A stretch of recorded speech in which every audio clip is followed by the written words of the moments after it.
1979, Iran goes through a revolution.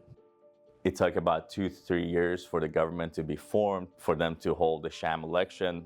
It's a majority Muslim nation, so we're going to be calling it Islamic Republic. And they did what Hitler did. One by one, they start alienating the minorities to the point that today in Iran, even Muslims, Sunnis, are discriminated against.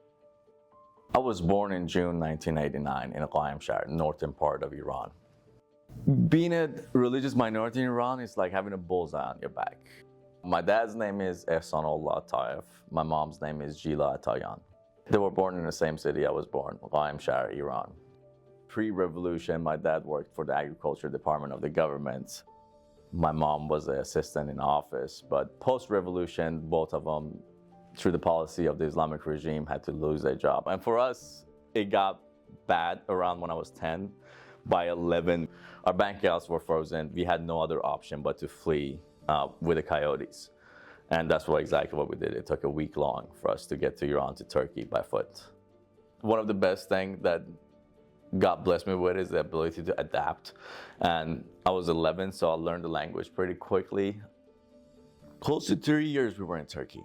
We were waiting for our flight schedule to come to US. And unfortunately, 9/11 happened. A lot of people hear that story and they're like, oh, poor you. No, poor Americans that died on 9/11. Poor American soldiers that had to go to war after that. So for us, even then, was it hard? Yeah, absolutely hard. But we realized even at that point, there's a lot more horrible stuff that's happening right now. Ultimately, we wanted to come to US. And the way the rest of the world views US is as a land of opportunity. We don't seem to embrace that ideology anymore, but rest of the world sees that. So I was 14 when I came to US. When we came in, we were blessed with a green card. New York, that was the first city we landed, and everything is so giant and made everything about America that much more real. That's like everything you thought and you saw in the movies, it's real. There's food everywhere. In Middle East, you don't have that. There's lights everywhere. In Middle East, you don't have that. Big buildings. This is 2003. There were buildings, but nothing like New York. I decided to become a citizen, I think, at the end of the 5 years of us holding a green card. And that's when everything clicked, when I started looking at those questions on a test. The Constitution of the United States, the representation, the Electoral College, and ultimately for me was the voting. I wanted to vote. I thought that when I filed my paperwork, this process was gonna be an easy, quick one. Then I quickly realized I couldn't vote in 2008 election. Broke my heart. I didn't vote, but it got the process started and made me actually appreciate the process even more. I was like, maybe they shouldn't have let me vote that easy. I absolutely believe that the person that's voting in the United States should be a US citizen.